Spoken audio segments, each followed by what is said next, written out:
Here we are, once again, NEC Motorcycle Live 2022. Here we are. We're back, once again, like Renegade Masters. I'm going to scrap that one because that was shite. So why am I here for the third show in a row? Well, it turns out that more of you thought I was less shite than shite. So you only have yourselves to blame. I'm here to review the show again, or do as best I can. So I'm going to try and do it a little bit different this year. Last year I split it into two videos, part one and part two. The show before that, which was 2019, I just did one long one. This time, the theory now, I've got running out of time. I've only got an hour and a half, and an hour and 20 minutes left. I'm milking this. I'm going to be spoofing so much on this, but I'm going to try and do one overall video of the show. I'm going to do a second video concentrating more on adventure bikes, because I know adventure bikes, dual purpose, ADV bikes, because they've come a long way. I mean, it's the biggest segment in the market, biggest segment in the motorbike market, and the fact is, you can have a hell of a lot of fun on them. There are some dual purpose bikes out there, adventure bikes, whatever you want to call them. And we're just going to call it adventure bikes from now on, even though most of them are going to be ridden on the road. But some of them are such good crack. Most of them are great crack. I've ridden a couple earlier on this year, the Tenere 700 and the CF Moto 800 MT, both of them on road, and unbelievable. The Tenere 700, believe it or not, I reckon is one of the best bikes in the world, and I love it. And I'm a sport bike guru. I'm a sport bike fan. I love them. Give me 200 horsepower all day long. But multi-purpose ADV advantage bikes are massive on the market these days, and so I'm going to have a separate video for that. Third video, if I get around to it. If you don't see part three, you'll know I didn't get around to it. But I'm going to. Oh, this is hard. This is hard. I'm going to try and do a video on electric bikes. I know, I am a petrol head. I am a dyed-in-the-world petrol head. I will always be. Lucky enough, I'm of an age, I'm old enough that by the time they finally take all our petrol bikes away, I'll be dead. So I won't give up. Now, whether we like it or not, we're going to have to move into them eventually, against our will. Politicians, what the... Anyway, I'm going to stop ranting about it, because I'm going to rant at the video. But yeah, electric bikes. I mean, as I said, I'm going to do a separate video for it, because if you're not interested, you don't have to watch it. If you are interested, and listen to a point of view of someone who is dyed in blood petrol, I'm going to try and be impartial and do the best I can. So anyway, we're going to start off now. I do have limited time. We're going to start off here at the Suzuki stand. And the biggest news for Suzuki is the GSX 8S. Now, I saw the pictures of this, and I thought, bloody hell, that looks good. That looks great. And there are a lot of bikes on the market now adopting this parallel twin configuration. And why not? There's a great, good thumpy motors. It's all the power that you need. And they're in a nice enough agile frame that you're going to have some serious crack on the roads with them. I've said it before, if you've watched any of my other videos, big bikes, we really don't need 200 horsepower on the road. So anyway, I was looking forward to seeing this bike, but you have to be honest. The looks are a little bit challenging, more challenging than I thought in the flesh. We don't have prices on it yet, they're to be confirmed, but I'm guessing, I don't know, 7-8 grand, you know, it's kind of the market. They're about 80 brake horsepower. Now it's going to be going up against another new contender in the market, the Hornet 750. Now the Hornet 750 does beat it on power, it's at 91 horsepower, which I think, hold on there now, 83 horsepower. But as I said, it's a twin. They have a white one and a blue one here. I don't know. I mean, I've no doubt they're going to be fun to ride. The looks, maybe they'll grow on me. They're different, they're distinctive. You have all the range of the other, oh yeah, they do have the same engine in the V-Stroms. So they've got the two V-Stroms, the 1050 and the 800. I think the 800 is definitely going to be the pick of the bunch. But again, we'll talk about that in the adventure bike segment. One bone I do have to pick with Suzuki is the death of the, hands together please everyone, the death of the GX 1000. Wrong, I don't know what is wrong. So there's no 600, no GX 600, there's no GX 750, that was gone. But to get rid of the GX 1000, it's an iconic bike. The whole GX name is an iconic bike. I raced the GX 1000 K6 for years and years and years. I still actually have now an old Bimota SP6R, which has the old GSXR 1100 engine in it. So I feel a bit of an affinity with the GSXR brand, but it's gone, no more. Blame Euro regulations or whatever it is, but there's no more GX 1000s in Suzuki. You can get them overseas. You go to America, you can get the GX 600, the 750 and the 1000. That's GX 750 you can still buy brand new, but here in the UK, No, you can't. Or Ireland for that matter. Sorry, I'm saying UK because we're in Birmingham. So yeah, if you want a Hayabusa, knock yourself out. V-Stroms, yeah, the 800s, and they have the SV650s. Yeah, it's a bit sad really. I don't really know what more to say. We'll come back about the V-Strom 850, 800. I am interested in that. This GSX 800, I'm feeling a little bit deflated. Am I sounding a bit deflated here? I should, because I'm sad. I love my Jigsaw. So here we are at Honda, the best-selling motorcycle manufacturer on the planet. Everything from the C50s and C90s up to the Blade, and that's it. So Honda, thank you very much. Good night. Obviously, I'm more than that. Honda, okay, so we have the Blades again. The superbike market has gone weird. It has gone weird with Suzuki pulling out altogether with no more Jigsaws of any kind. The CBR 600 went a long time ago. The Yamaha R6 went a long time ago. Kawasaki still makes 1000 and the 636 or the ZX6R, but they don't seem to be as committed as they used to be. You know, Honda has been very mixed bag in regard to their superbike, how would you say, performance this year. World Superbikes, MotoGP, British Superbikes came second with their own man Glenn Irwin. But other than that, yeah, don't know.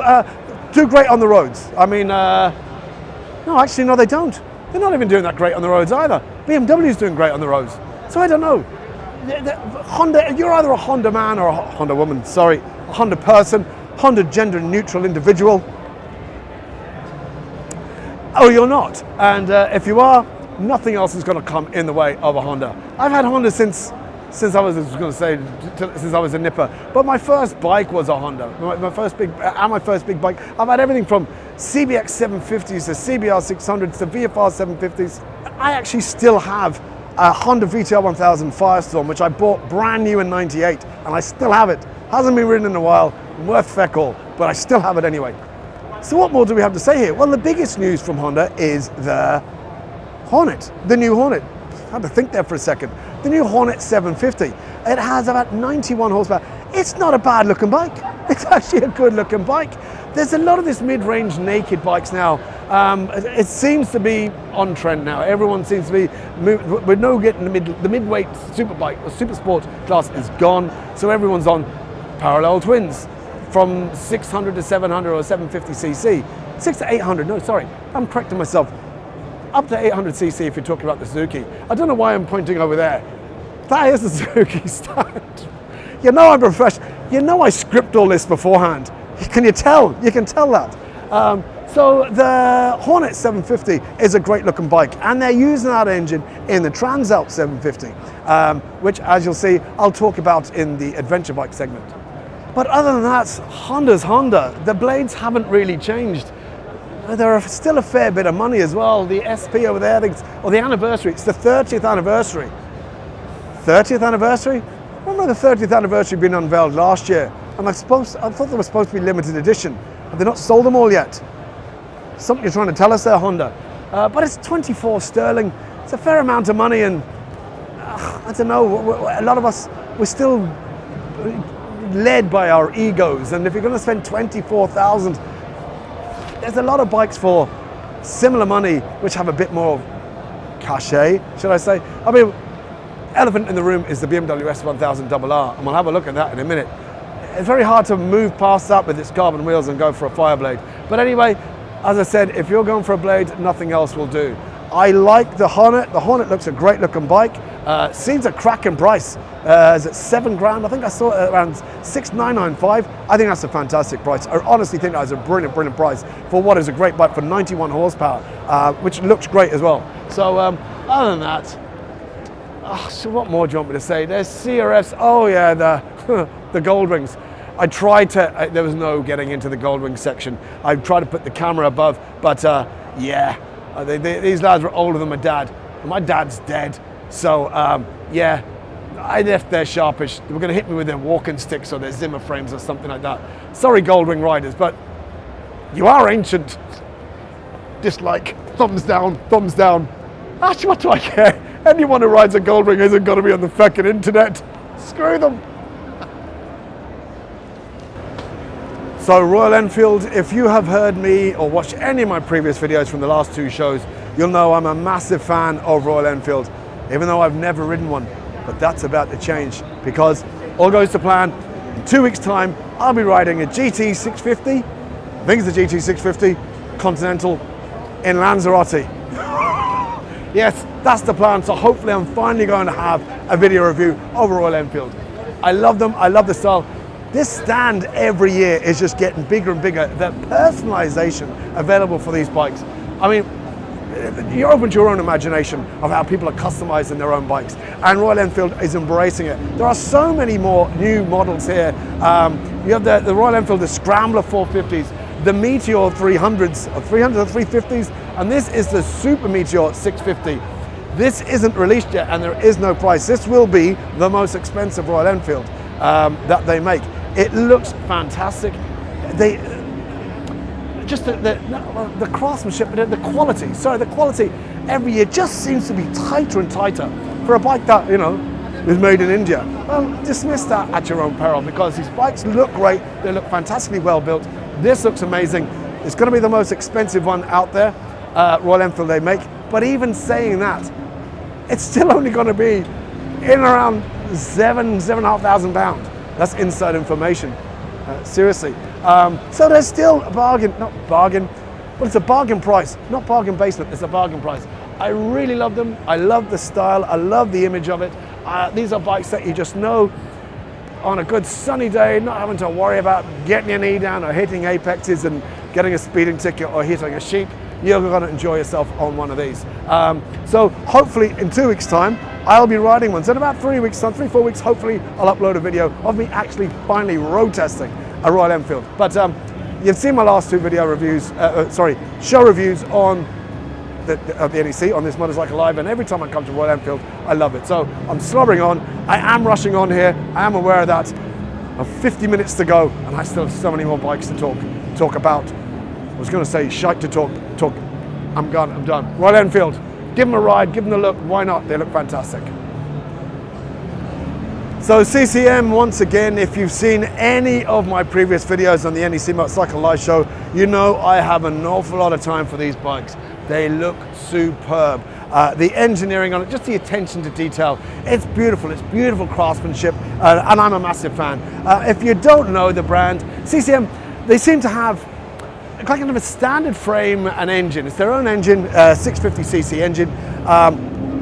But it's their own, they keep the standard frame and engine, but then they kind of tweak everything else. So they have like a bobber style or a tracker style or a scrambler style, and do like limited editions of each one's. Now, generally speaking, they're more kind of color schemes than anything else, but they all look fantastic. And in my opinion as well, great pricing.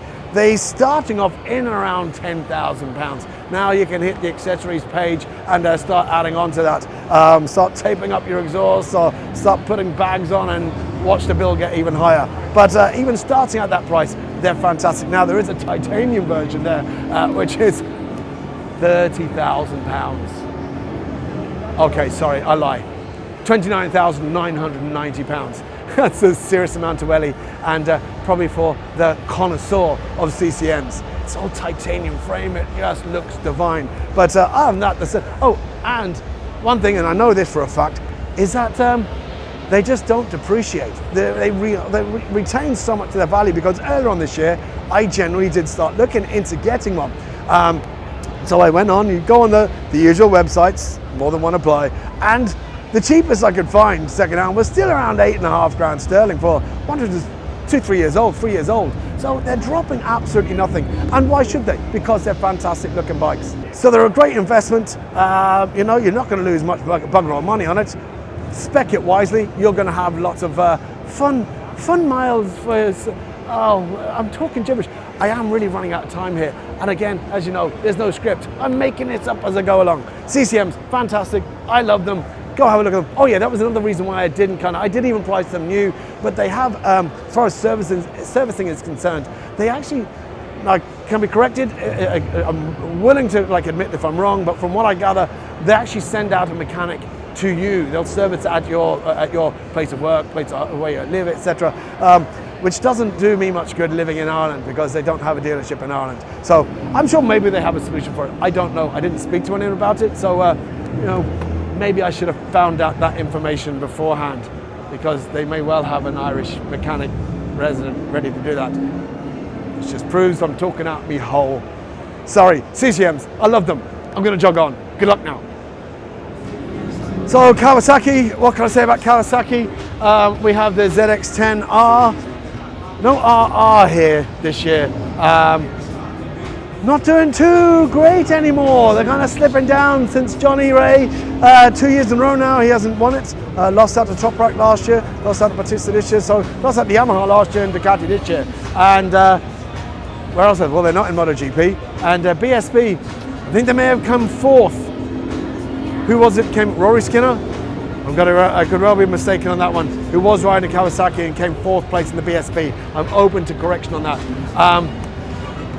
Again, they seem to be moving away. I'm guessing there's a 600 around somewhere. Maybe there isn't. There's these SXs, the ZH2s. 3 years ago at the 2019 show. Yeah, I said I upset a few people by saying that they looked like scrunched up pieces of paper. They look like scrunched up pieces of paper. I'm sorry, like, I'm a big Kawasaki fan. I have a ZX636, a ZX6R race bike, a track bike. I used to race ZX6Rs back in the pre-97 days. I have a soft spot for Kawasaki, but there's nothing really here that kind of, you know, jugs me bones anymore. These seem to be well priced. That's going for it, like 17.5 to 18.5 grand. I don't know what's 203 horsepower. Oh, it's there somewhere.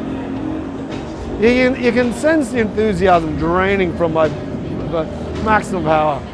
Yeah, 203 PS.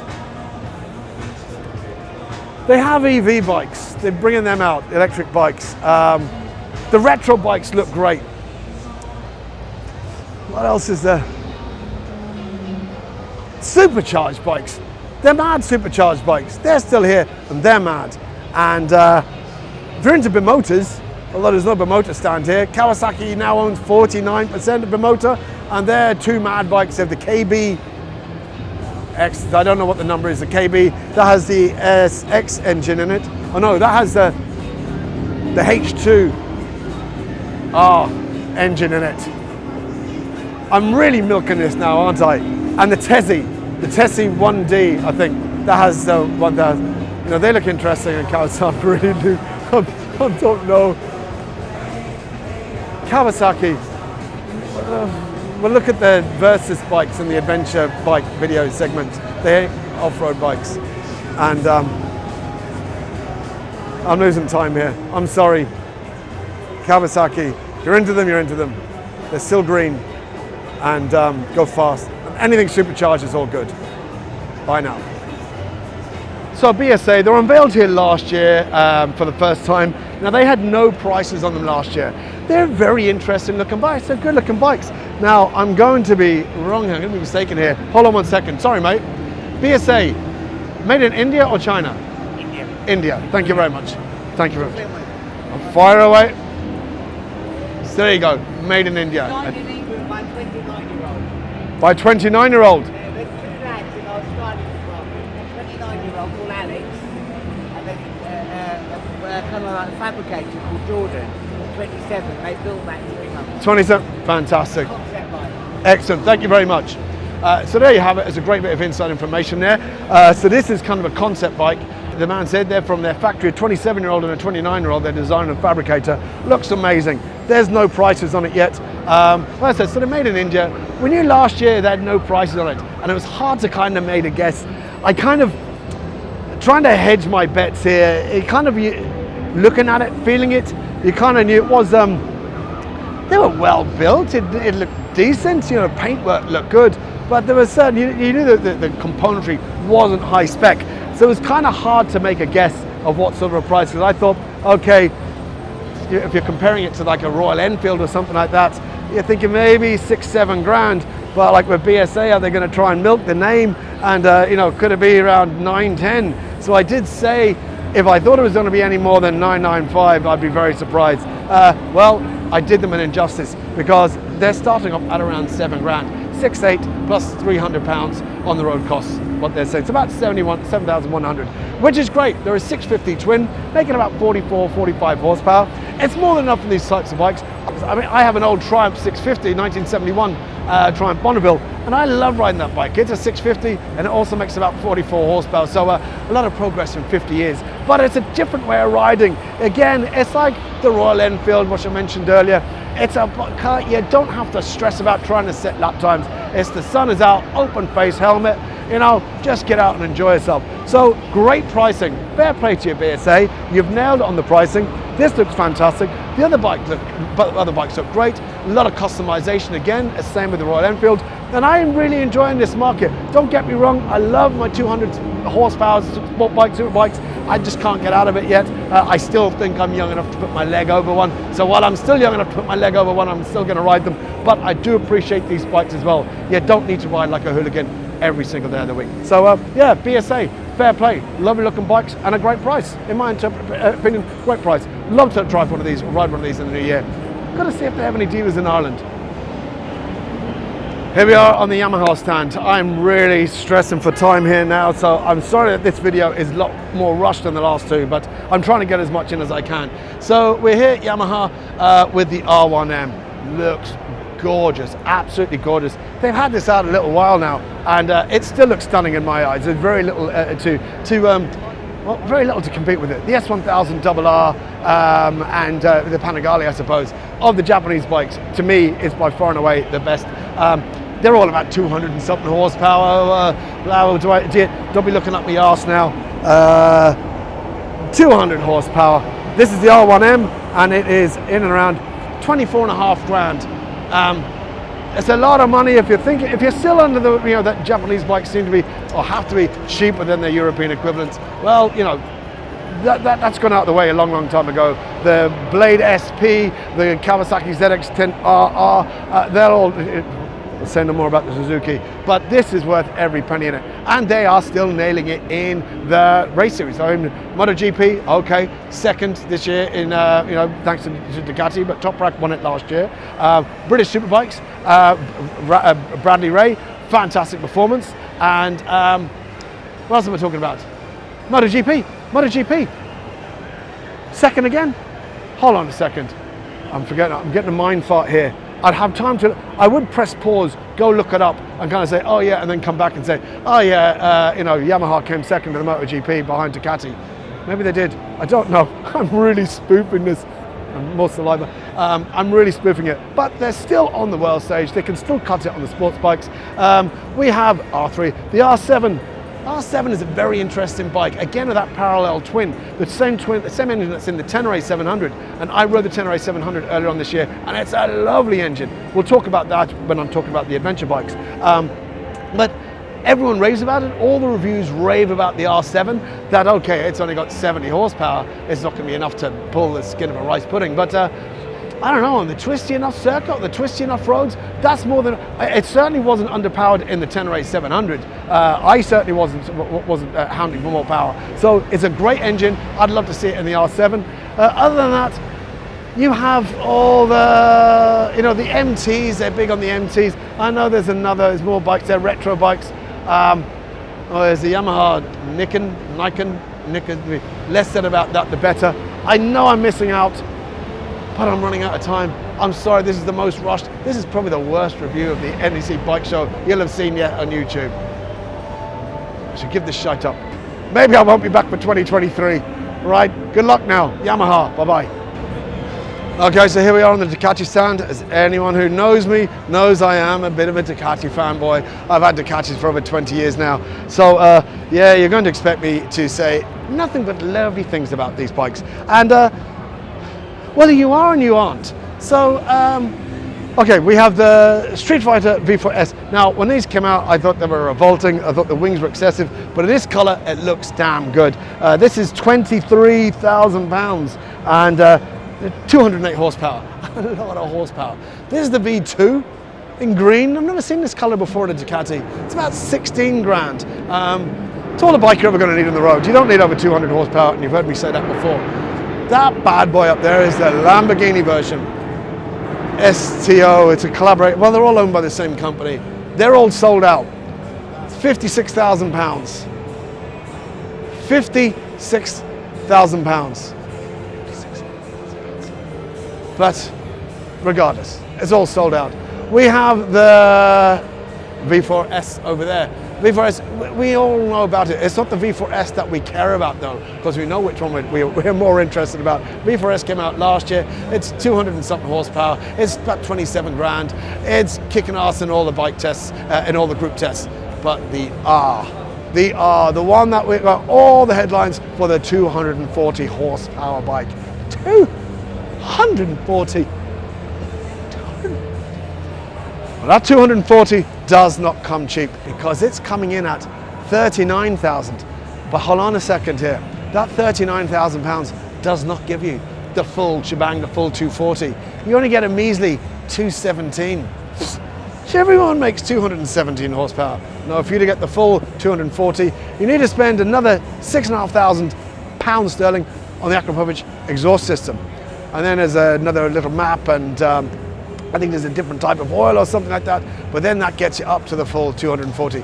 And you know what? If you're going to be spending 38, 39 grand on it, on the R, you've no choice in the matter but spend the extra 6.5 grand. Because could you imagine pulling up at your local coffee shop and saying, oh yeah, me and my new V4R, don't you know? Yes, yes, it's gorgeous, the pinnacle. And your man saying, yeah, that's not the one with the 240, that doesn't make 240. Well, no, it still makes it. Yeah. You couldn't afford the exhaust system, could you not? Ah, well, maybe next year. You'd be mortified. You'd have to spend the full whack. So, unbelievable looking bike. As for the other ones, there's Scramblers, the V2, you know, Diavels, less said about them the better. And of course, the Multistradas and the Desert X. We're going to talk about that in my adventure bike part. But Ducatis are Ducatis. Oh yeah, they have the new Monster, that SP. I think it looks really nice. It's only going to correct me about 939cc. So I thought it was a 1200, because an SP, I thought it was naturally going to be the 1200cc engine, but it's not. So it's not a huge amount of power, but it looks fantastic. I'm really running out of time here, but that's Ducati. On to something else. I don't know where I'm going next. Langen, chat in a bit.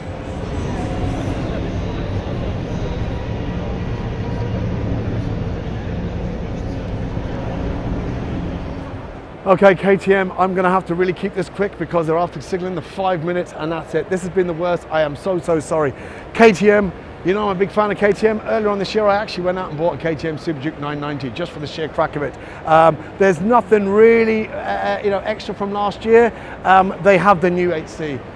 Oh God, all sold out. I think they're around £33,000. Why will you not? We said this last year. Well, I did anyway. Why not make a more budget-friendly one and let us race about on it? But no, the 1290 Super Dukes, I love them. They're great bikes, great engines. I test rode the CF Moto MT800 last year, earlier on this year in Greece, and that has the KTM 790 engine in it.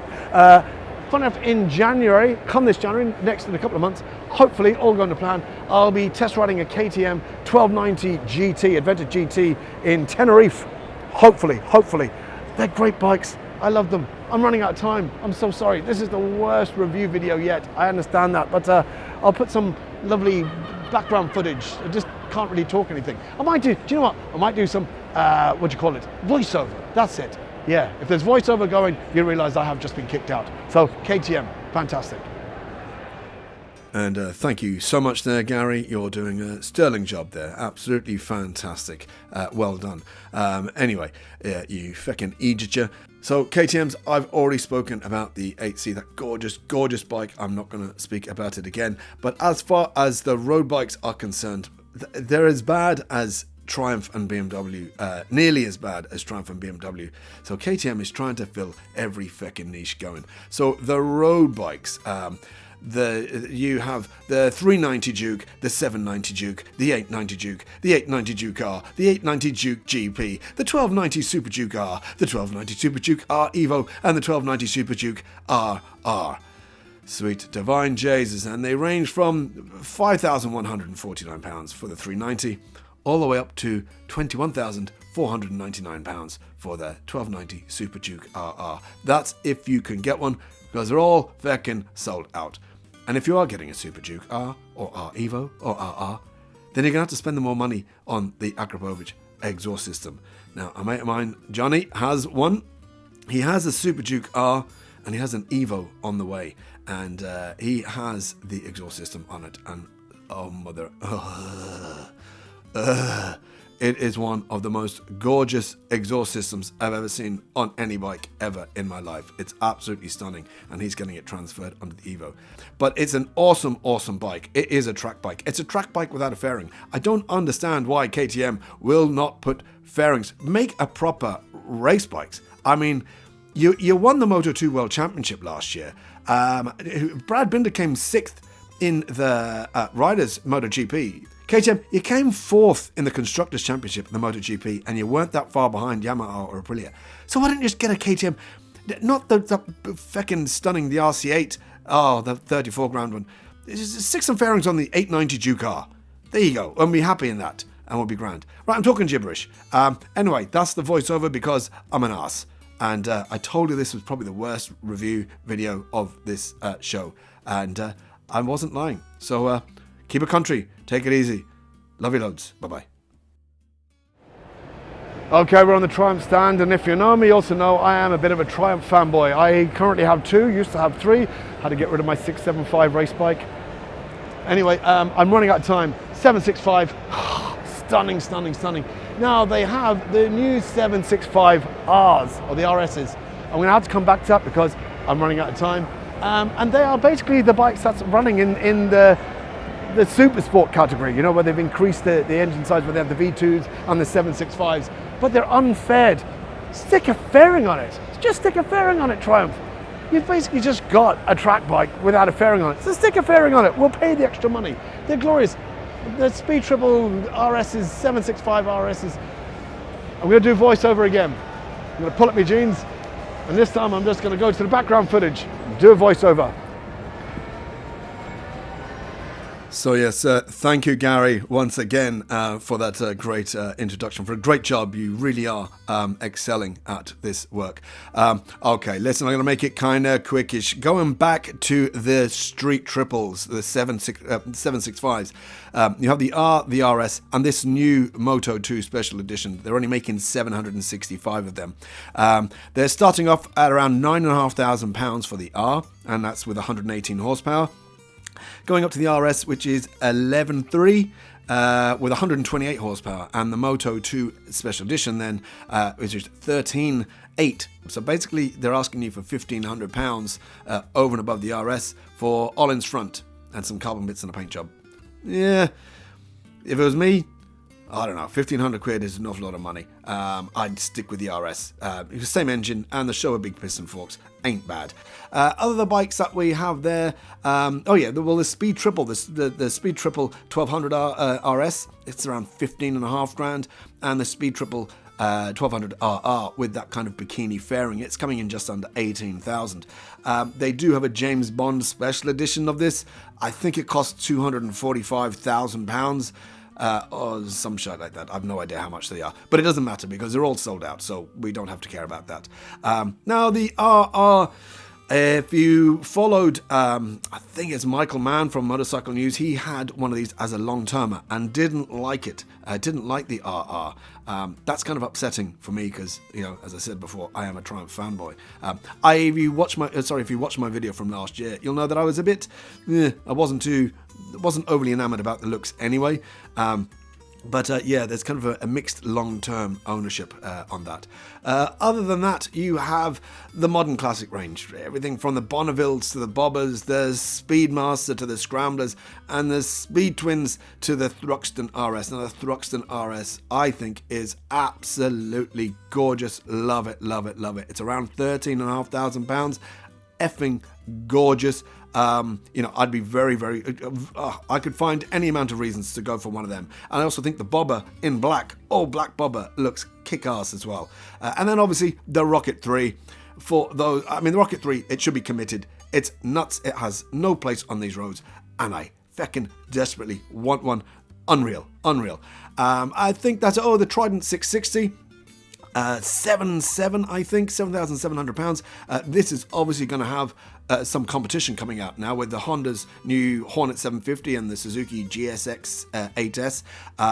Now, it's a bit down on power because it only makes about 80 horsepower compared to the 82 of the Suzuki and the 90 from the Hornet, and they're both going to be cheaper. So, I don't know, if you're in the market for a Trident, you may not even be thinking about a Japanese bike, but I don't know. I love Trident. I love Triumphs, but that Honda Hornet 750, I still could well be tempted by one of the other two due to the price. And that's it. Hopefully, I've made a bit more sense on this.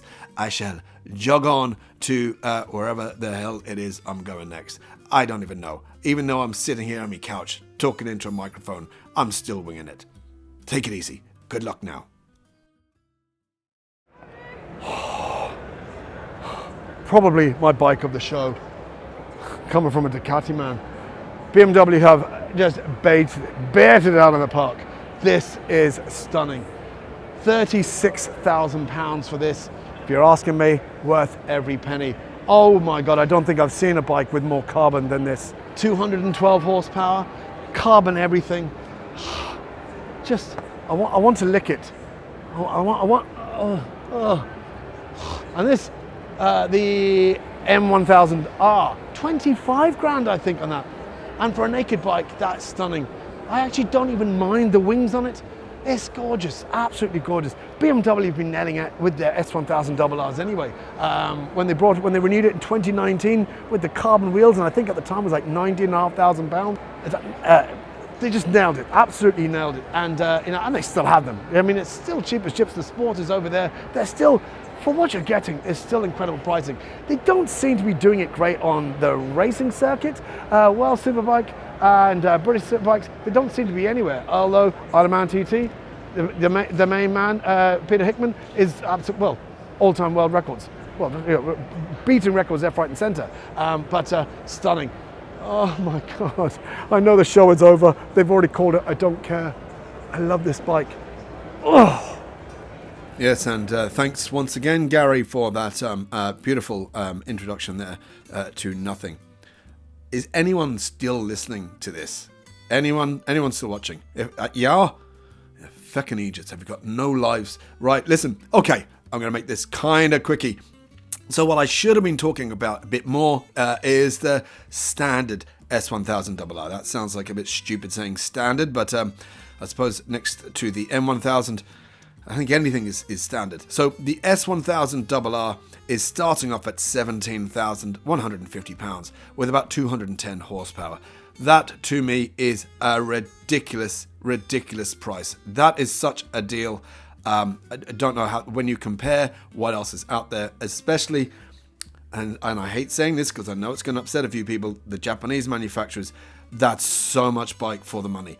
And even if you go for the extras, to me, okay, you can go for the M package, which is £21,630. That comes with the carbon wheels and the paint scheme and this and that and everything else. To me, I wouldn't bother with the M package. I'm not really worried about that color. I like black. They have the black version. To me, if it was my money, I'd be going for the all black, the stealth black with the carbon wheels. I'd get the dynamic and the performance packages and the titanium exhaust. You see, I've already been on to the configurator to work these out, so you don't have to. So anyway, that little lot, carbon wheels, titanium exhaust, all comes to $24,720. That's $3,000 cheaper than a standard Panigale V4S. And sweet Jesus, wouldn't I love to see a track test of those two together? But I mean, for $24,720 with carbon wheels and the titanium exhaust, and I cannot see anything else out in the market that's going to come close to it. Other than that, you have, just like Triumph, they're covering every niche.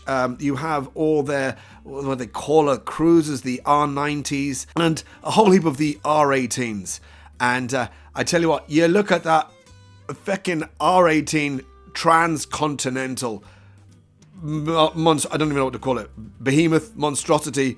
Well, all I can say is, clearly the Germans still have a feckin' sense of humour. And, Oh, Jesus. And that's it. Obviously, the off-road bikes, I'll talk about that now in the off-road adventure bike section. But, oh yeah, they have an electric bike. Bye now. Okay, I honestly am waiting for security to come and grab me and kick me out of here. It is now 8 minutes past 5, closed 8 minutes ago. But how could I leave without coming to look and caress this bike? If you watched last year's video, you saw me nearly getting man jiggy with it, and it still looks utterly divine. 45 grand, worth every penny. Again, Jesus, if you're wealthy, you're doing well between that M1000RR and this and fucking and you know, Langens. It's just, so we have this, the V4R, V4 SV. We have the cafe races, which are now covered. The new 981s. If you're following the old Norton story, Norton now is under good financial backing. Well, you know, we hope so, and we assume so. The names that's been bandied around, they're not like your old fella. We're not going to mention his name from years ago. They do seem to be on good financial footing now, and even they're doing so well that even all the orders that were cancelled and lost and the deposits were taken and the customers thought they were going to lose their bikes, the new owners are actually building their bikes to order, so fair play to them. But these are stunning works of art. I'm going to do a voiceover on this because I'm out of here now. I'm being kicked out. This has been the worst review video yet, and I am aware of that, and I do apologize. Voiceover. So I do another dance.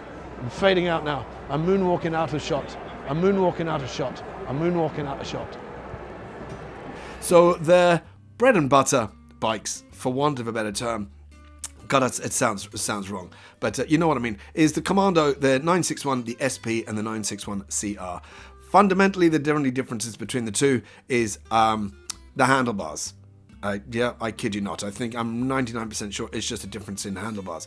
Now, the pricing. This is interesting to me. The SP is starting off at £16,500, and the CR, the Cafe Racer, is £1 under 17, so 16,999. Making around 77 horsepower and 60 pound-foot of torque. Not exactly the lightest bikes on the planet. They're about 230 kilos, so 77 horsepower and 60 foot-pound of torque, pushing it around. It's going to be a leisurely ride. It's going to be a leisurely ride. As far as the V4 SV is concerned, if I hadn't said it already, it's 185 horsepower. It's their own 1200cc V4 engine. The frame, as you've seen, is glorious, hand-welded aluminium, and it's carbon everywhere. The V4 CR, the Cafe Racer, is still a prototype. It was a prototype last year, lads. I mean, come on, seriously, will you just feckin' build the thing? And, you know, Jesus Christ, it's gorgeous. 2 years in a row now, it's been a prototype. What are you waiting for? What are you waiting for? And that is that.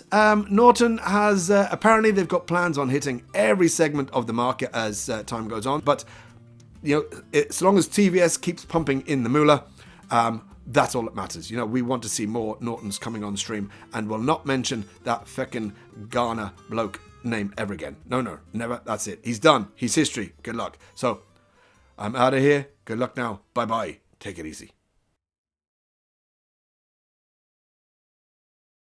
Okay, I'm officially the last person here in the show. Langen, I couldn't leave without saying hello to Langen again. They were unveiled last year. They just had the one bike here last year. It's a stroker, two-stroke, but it is gorgeous. These are actually customer bikes. They're 3 customer bikes. They're making 100 and that's it. They've already made and sold 80. I think the last 20 are being made, and every single one has got little tweaks according to what the customer is looking for. They're utterly divine. They're absolutely gorgeous. So once this 100 is gone, that's it. Now they are fundamentally an engineering firm, and I've heard that what they're doing next is they're working on a 4-stroke, because these aren't Euro compliant and they don't really give a monkeys because all 100 are gone in the UK. But they did tell me that they are working on a 4-stroke bike. So this one that they're going to hope will be EU or European compliant, that they can expand the bike and expand the name, because they are gorgeous pieces of work. Not overly expensive. I think they're around 26,000 pounds. Hold on one second. This is how professional I am. What's the price? 25, 26? About 25, 26 grand? 34. I'm talking out me feckin' hoop. 34 grand. still doesn't detract from the fact that they are amazing looking machines. Where the hell did I come up with 25, 26 grand from? You know, I'm a fucking professional, that I researched all this shite before I start talking. But anyway, it's still important to come and have a look at them. They're fantastic. Hopefully next year they might unveil the 4-stroke. I am out of here. Tempo, even the staff are fucking leaving. I'm gone. NEC 2022 was a fucking disaster. But listen, I'm on my own. I'm one bloke with a camera phone and a stupid mic. So hopefully it wasn't too bad. And I'll do loads of voiceover. And, you know, if you don't like it, any complaints, send me a postcard and I'll give you your money back. There you go. And everyone else. Say goodbye now. Bye. Bye-bye.